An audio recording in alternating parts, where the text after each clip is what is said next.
ক্যান্সারের টিকা আবিষ্কারের কথা আগেই জানিয়েছিল রাশিয়া। এবার জানালো আগামী বছর থেকেই সেটির প্রয়োগ শুরু হবে মানবদেহে। এজন্য বেশ কয়েকটি গবেষণা কেন্দ্রের যৌথ সহযোগিতায় জোরে সোরে চলছে এর মান উন্নয়ন কাজ। এই ভ্যাকসিন নিয়ে কাজ করছে যুক্তরাষ্ট্রও, তবে এখনও আসেনি তেমন সাফল্য। অনেকেই তাই বলছেন, চিরশত্রুকে টেক্কা দিতেই ভ্যাকসিন উন্নয়নের সর্বোচ্চ শক্তি প্রয়োগ করছে মস্কো। ভ্যাকসিনটি সম্পর্কে Gamaleya National Research Centre for Epidemiology and মাইক্রোবায়োলজির পরিচালক আলেকজান্ডার গিন্সবার্গ জানান, আগামী বছরই হার্টসেন অনকোলজিক্যাল রিসার্চ ইনস্টিটিউট ও ব্লখিন ক্যান্সার সেন্টারে ভ্যাকসিনটি প্রয়োগ শুরু হবে। তবে প্রথম দিকে এটি বেশ সীমিত পরিসরে রোগীর ক্ষেত্রে ব্যবহার করা হবে। তিনি বার্তা সংস্থা টাসকে বলেন, পরীক্ষামূলক প্রয়োগে দেখা গেছে এই ভ্যাকসিন টিউমারের বিকাশ এবং সম্ভাব্য মেটা স্টেজগুলোকে দমন করে রাখে, ছড়াতে দেয় না।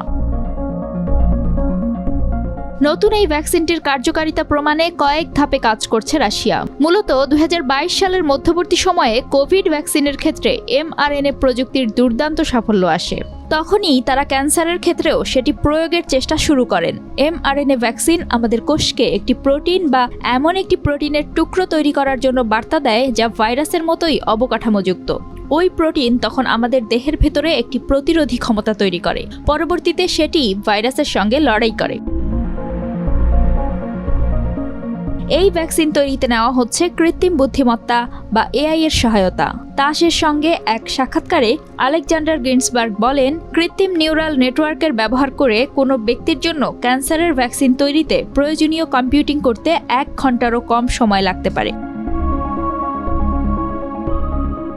ভ্যাকসিনটি কোন ক্যান্সারের চিকিৎসা করবে ও কতটা কার্যকর, এমনকি ভ্যাকসিনটিকে কি বলা হবে এখনও তা স্পষ্ট নয়। আর রাশিয়া ছাড়াও অন্যান্য আরও কয়েকটি দেশ বর্তমানে ক্যান্সারের ভ্যাকসিন তৈরিতে কাজ করছে। 2023 সালে যুক্তরাষ্ট্র সরকার একটি জার্মান বায়োটেকনোলজি কোম্পানির সঙ্গে ক্যান্সারের চিকিৎসার জন্য একটি চুক্তি স্বাক্ষর করেছে। এছাড়া ওষুধ কোম্পানি মডার্না এবং মার্ক অ্যান্ড কোম্পানি বর্তমানে ত্বকের ক্যান্সারের ভ্যাকসিন নিয়ে কাজ করছে। অন্যদিকে বাজারে ইতোমধ্যেই এমন ভ্যাকসিন রয়েছে যা ক্যান্সার প্রতিরোধে কাজ করে, যেমন হিউম্যান প্যাপিলোমা ভাইরাসের বিরুদ্ধে লড়াই করা ভ্যাকসিন, যা সার্ভিক্যাল ক্যান্সারকে প্রতিরোধে সহায়তা করে।